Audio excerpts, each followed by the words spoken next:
Hey guys, how's it going? It's Philip with Trade Genius. Okay, another update for the markets. Want to cover just focus on Bitcoin because it's important that we focus on some technical levels because what Bitcoin does is basically going to reflect the entire cryptocurrency space. So looking at the market cap, let's start there. We definitely, since the last 48 hours, we've definitely hit a bottom. That's reflected in most everything, and we've had a nice bounce up. That being said, wanted to go over the structure of the correction, and this goes from all the way to almost our 20,000 top. So typically when you get a large move and you're looking for price action to kind of signal the move is over, you know, we talked about the last video why we had a good candidate for a bottom, and currently we're seeing that hold up. What you will oftentimes see is, so this is our first move down, right? And then we kind of chopped. Okay, so that's like move one. Then we had another move down, spike, and then chop. And that's move two. Now we've had our third move, and typically these things end with a third move. Okay, so that's three. Now, there are rare times when you do get a fourth move down and you make a new low. I think because of the volume that's come in and the nice daily candle that we have, this hammer candle, it's really making the probability of this being the bottom for this move and a major bottom like we've had in previous moves up to this level. So we're talking like major bottom here, you know, major bottom here, that kind of stuff. So that's what we're looking at for this area. So if we drill down to smaller time frame, I'll show you kind of like what I'm looking at level wise. So this blue line represents the ES futures. ES futures is the mini contract for the S&P 500 index. So basically mimics the S&P 500 index. It trades around the clock, whereas the S&P 500 trades during normal market hours. So it's good to use the futures to kind of overlay. But as you can see, we're basically kind of correlating with the market, which wasn't always the case, especially with Bitcoin. Bitcoin kind of was like, it just kind of did its own thing. Market tanked. It didn't really care. Didn't really correlate. All of a sudden now we've got correlation. Why that is, you know, it could be that we've got more institutional players. So the way that they are running their funds or the algorithmic trading is kind of mimicking what's going on with the main indexes, the equity indexes. Things go in and out of correlation. So don't think that we're, you know, stuck with Wall Street at this point. I'm not saying that. But at the moment, it's kind of correlating. I'd love for this to break away and, you know, ultimately become a safe haven. We'll see how that plays out as the year progresses. But it is important to know that this is correlated. Now, the reason why that's important to know is because right now, so the markets have kind of bounced off this bottom just like Bitcoin. So everyone right now is looking for a dead cat bounce, which means you kind of go like that. And one of two things will happen is either you roll over and you make another bottom here and you double bottom and you bounce up, or you make a new low, or what happens is it stops here and then you're going to want to see this thing make new highs. Okay, so basically the same thing with Bitcoin. So my suspicion is if this does move higher, now I think the markets, the equity markets are pretty fake. I think they're all Fed fueled pumps, and so natural markets would high probability roll over here.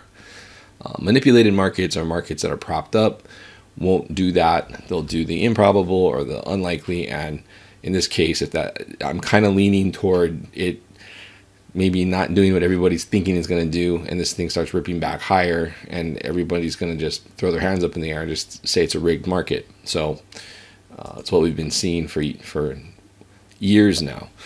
So getting back to Bitcoin, if we look at, so this is a 4-hour chart. So critical thing here is to break this level of this high of 86.50. So that's really what we want to see breached in the next, I would say 24 hours. Maybe we'll get a London session, which we're into now, that gives us that. But that's the level we want to breach. What that does is that's going to take out this neckline of this inverted head and shoulders. So we got this inverted head and shoulder. This whole thing is a bottoming pattern. Okay, and typically what it is the measured move. So this distance here would then flip up, and that takes us. That's what this is here. So it takes us just to below 12,000. If this moves up in continuation move, that would complete that bottoming pattern. So that's kind of what we're looking at immediately. We break above this high bar here of 8650. That's really going to make the likelihood of this bottom being a major bottom for this current larger uptrend that we're in. That's gonna make that a high probability. And then of course the next level would be this 90, I'll call it 9500 level. But we should be well on our way, and that'll be an important level to breach too, because you have some prior resistance over here.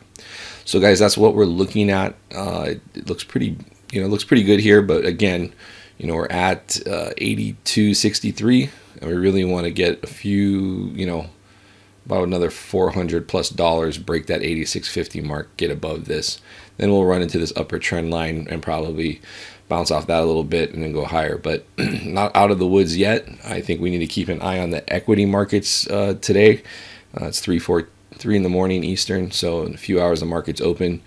If they run higher, this is going to run higher, and hopefully what ends up happening is this whole dead cat bounce scenario and this inverted head and shoulders takes off. The other thing too, if we look at, let's see here, it's 30-minute chart. 30-minute actually was working on a head and shoulders, so not an inverted head and shoulders, but a head and shoulders. So this little move here higher, this was pretty important in my book, technically speaking, and ultimately that's why we want to take out this level of this 80. What is that? 80. What did I say? 86.50. That's why we want to take that out. That would nullify this topping pattern.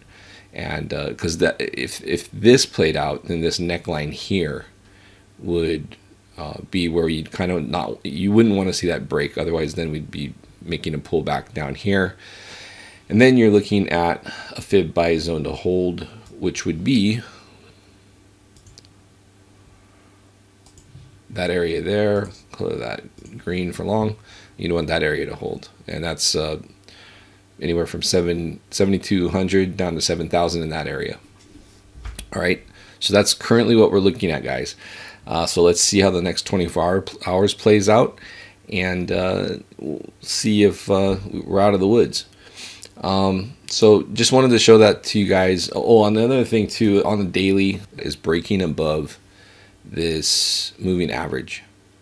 I use the weighted moving average of 20, and that's what one key about getting a bottom in is getting back above that moving average when we're below it.